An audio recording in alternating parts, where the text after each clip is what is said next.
In this episode, I'm going to share with you guys how I do some maintenance like descaling the on-demand water heater I have installed in my house. So stay tuned.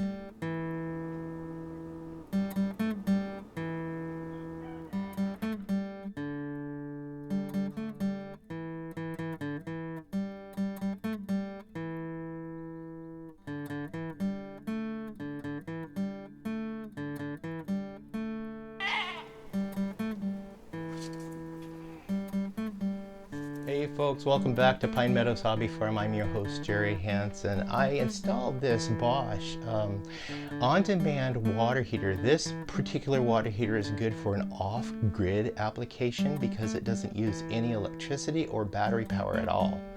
What it does is when you turn the water on, the water goes through the system and it turns a little servo in there, which creates a little spark that lights it. Let me demonstrate here.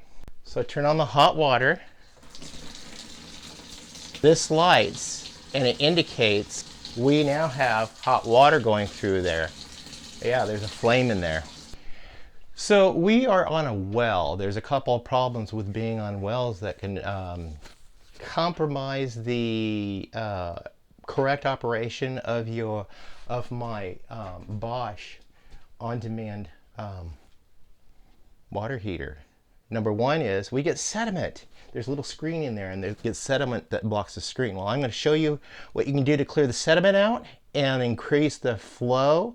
And also being on water, hot water, hard water, you're going to get some scaling. Scaling happens when you get the minerals in there, which combined with heat, which starts clogging your pipes, just like arteries do when you get close to having a heart attack. And having a heart attack, yeah, you want to clean those that scaling out. I'm going to show you how I do that, and I'm also going to show you why it's important to install these valves here. I'll leave a link to show you where to purchase these valves, the water heater, and I'll also leave a link up there to show you my initial install of the water heater. It's really simple.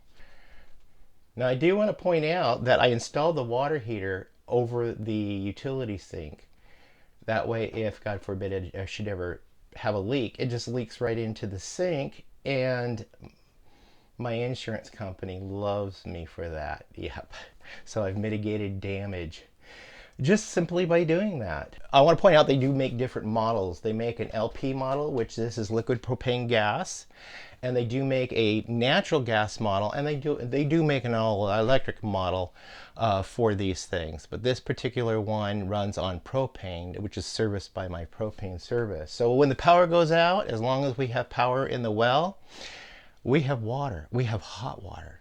We have no problems. I have a backup generator to be able to supply power to the well if we need to when the power grid goes down. So let's get this thing hooked up, and I'll show you how to hook it up and the things you need to hook it up. Number one, you're going to need a bucket. I'm just going to set the bucket in the sink. Now, why are you putting the bucket in the sink? There's a reason. I'll show you in a minute.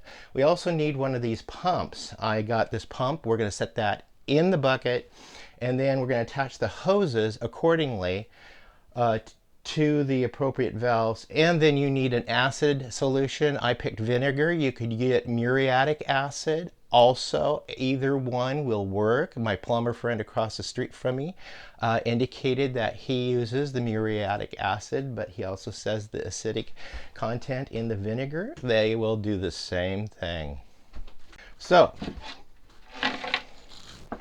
make sure my bucket is rinsed out. I've got debris in there. I do not want that debris going into my water lines. Yeah, if you're going to do this, make sure your bucket is absolutely clean.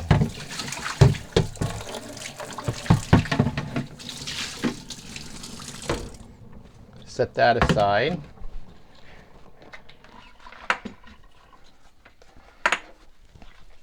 Place the pump into the bucket.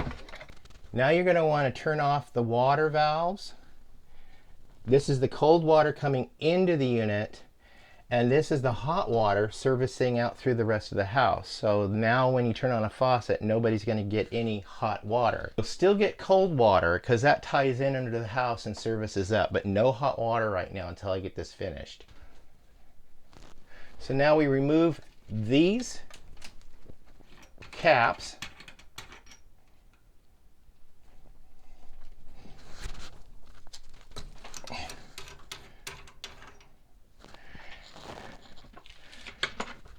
And I'm going to place the cold water. These hoses have double female ends on them. These are available in your hardware store. These are for servicing a washer, clothes washer. Nothing special, that's all they are. So we're going to screw that onto this one.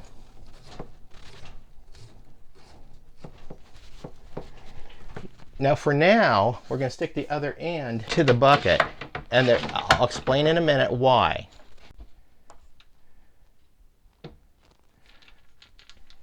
Now for the hot water, we put that on there.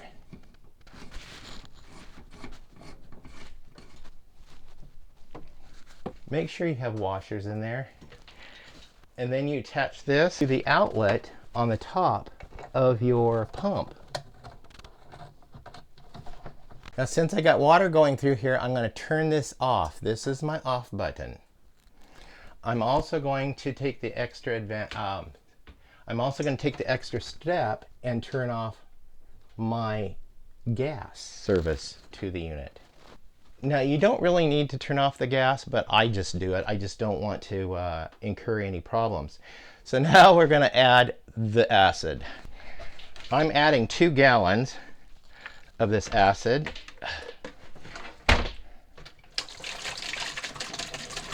Or vinegar. Oh, it smells lovely.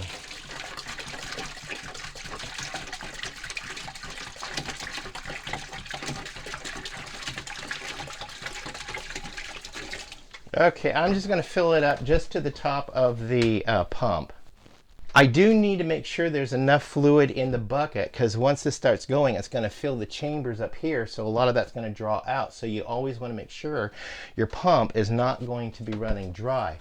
So here's the reason why I got to make sure this hose is stuck down in the bucket, because I'm going to be pushing everything here out around the chambers and out through this hose, so the acid will go back into the bucket, so the pump has more liquid to be able to pump. So we're just going to cycle through, but I'm only going to do it for a moment, because what I'm doing is I'm pushing all the sediment that has built up in there out to the screen and open those screens up. Before you turn the pump on, turn these valves on.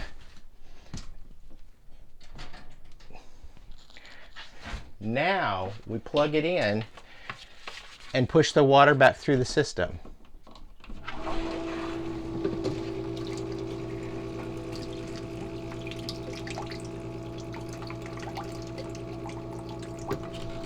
And then turn it off.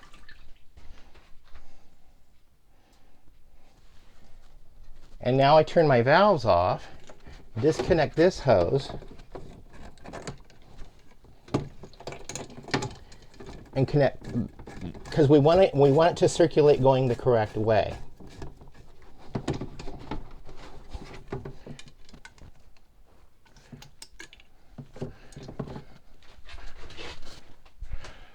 Okay, here we go.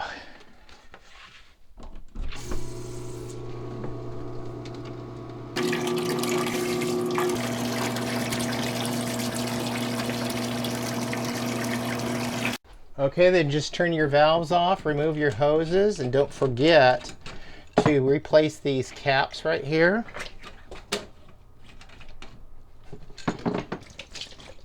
Drain my hoses.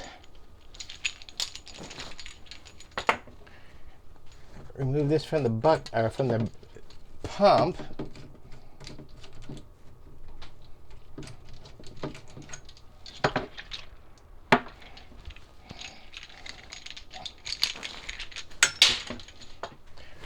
Put that back on.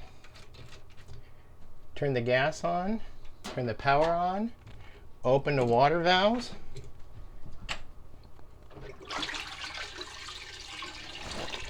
Take the pump out, let it drain, and then dump your solution.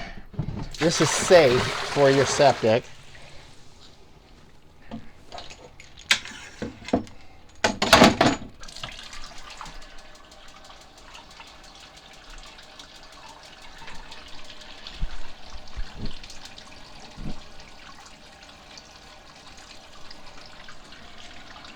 And we've got hot water.